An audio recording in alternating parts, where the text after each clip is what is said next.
as well as some other big fights. Should be a great event. That takes place the night before WWE's TLC. That would be next Saturday, December 12th. And again, we will preview that, give you the match card and everything you need to know on next week's show. So we'll have two fight and fight. Real fighting and fake fighting, or choreographed fighting, I should say. Pay-per-views to preview and discuss in detail on next week's show. All right, our last quickie before getting to Balls Deep Thought of the Day and ending this week's show is PGA news.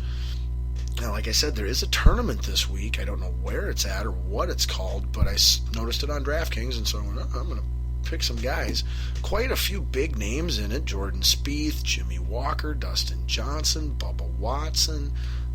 So quite a few big names. And I want to say right now, after the end of the first round, there are about 3 or 4 guys tied at 6 under. Another 10 to 15 guys within 2 or 3 strokes. But anything can happen in a 4-round golf tournament. So we do have pro golf going on somewhere in the world, believe it or not. If you're interested, you can go out there and have it. And then also the other golf news would be Tiger Woods came out and spoke publicly in regards to his current state and his future plans and things of that nature. He apparently had surgery back here in September and then a follow-up surgery again in October. That is a total now of 4 knee surgeries and 3 back surgeries that this guy has had. And he has finally come out and accepted what I've been trying to get him to accept. So it was great to hear. And that is that Tiger Woods knows that physically, he's not going to do it anymore. His era is over. He is going to try, the best that he can to rehabilitate his body to the fullest extent he can. And he will continue to compete when healthy enough to do it. But he knows and has admitted that he will never be what he was. And he's starting to get it. So let this please to everybody who has still held on, even despite my insistence, my nagging insistence to let it go. You should have let it go 5 years ago. Tiger Woods is done. He's a thing of the past. He will never, ever break Nicklaus's major record. That is not in any danger from Tiger. He may, at best, find a way to, in his 40s, get one lucky, sentimental, hey, remember me, my big going away, party on top, major win. He might get one. Old guys do that in golf sometimes in their 40s. They'll get a major win. But that's it. And Tiger doesn't even know if his body will allow him to swing a golf club anymore, really, in all honesty. At least not to the degree or under the demand of which a pro golfer has to do it with. So happy trails, Tiger. I hope you continue to find, peace and serenity and acceptance in your life, and with you as a person, with your past, with your present, and with your future. And again, all you golf fans, that boat sailed a long time ago. You guys need to get on the boat that has Rory McIlroy and Jordan Spieth and Jason Day and Dustin Johnson and Jimmy Walker and all these other awesome golfers in Bubba Watson. You name it, okay? That's where you need to be if you're a golf fan. But so happy trails again, Tiger Woods. All right.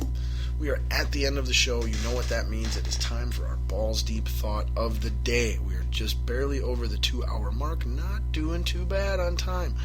But I do want to keep it quick, so we are going to keep Balls Deep Thought of the Day quick.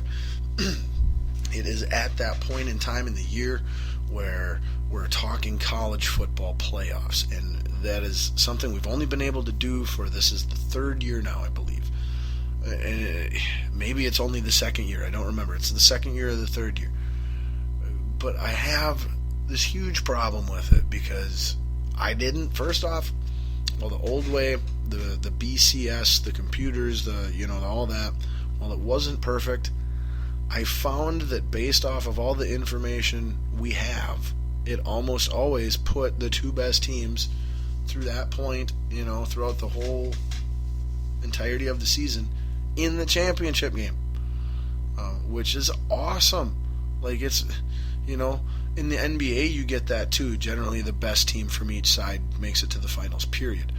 Baseball, you don't get that. Hockey, you don't get that. Football, you don't get that. You don't get the teams that proved to be the best throughout your entire season playing against each other in the championships on a regular basis.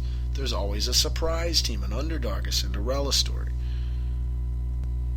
College football used to not have that.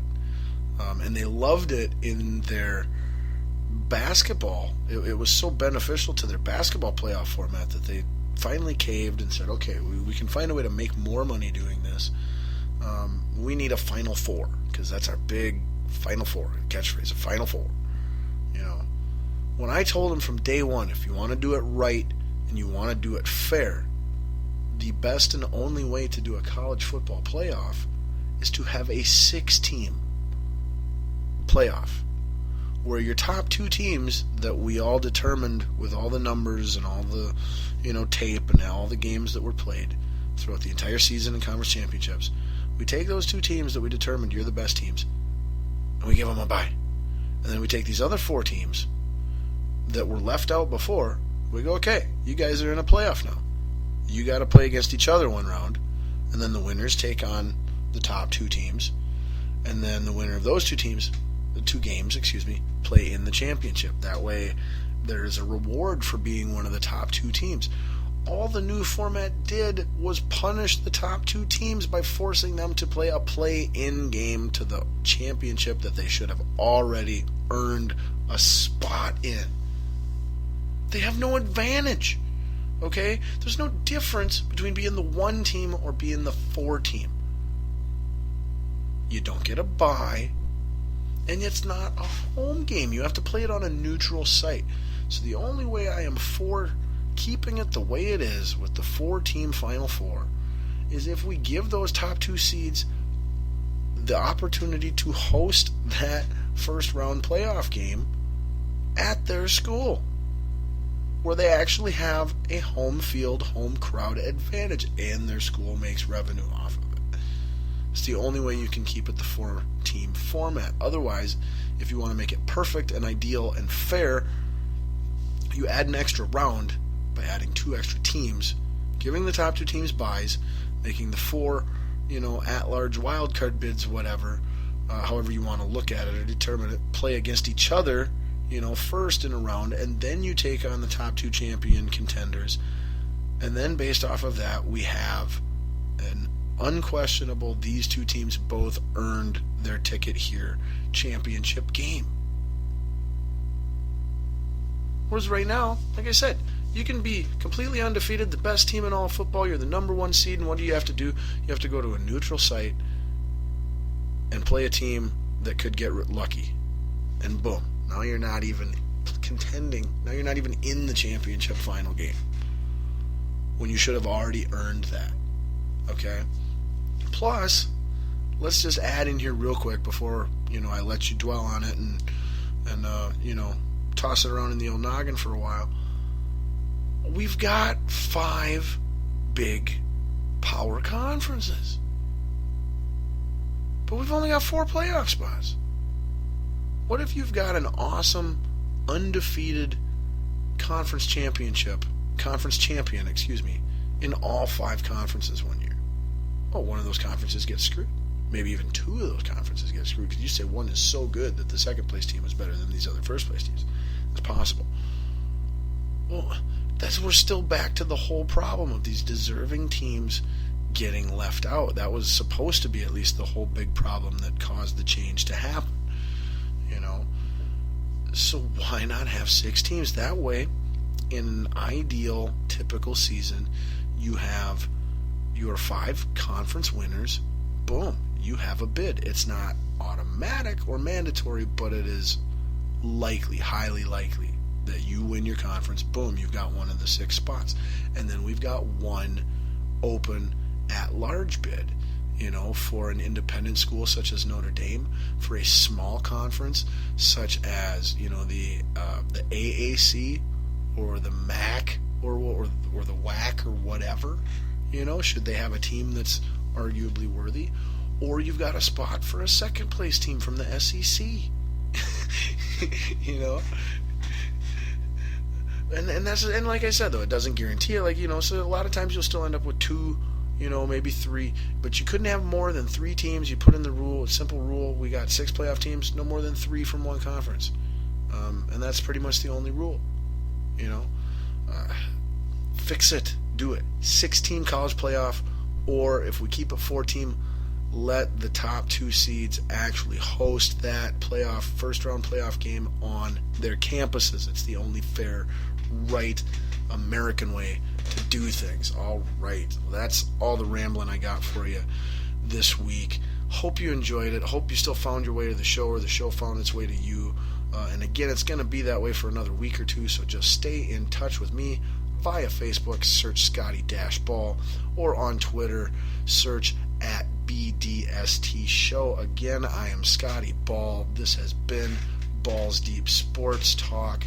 Until next time, same Balls Deep platforms for the most part, same Balls Deep times for the most part. I'm out. Peace.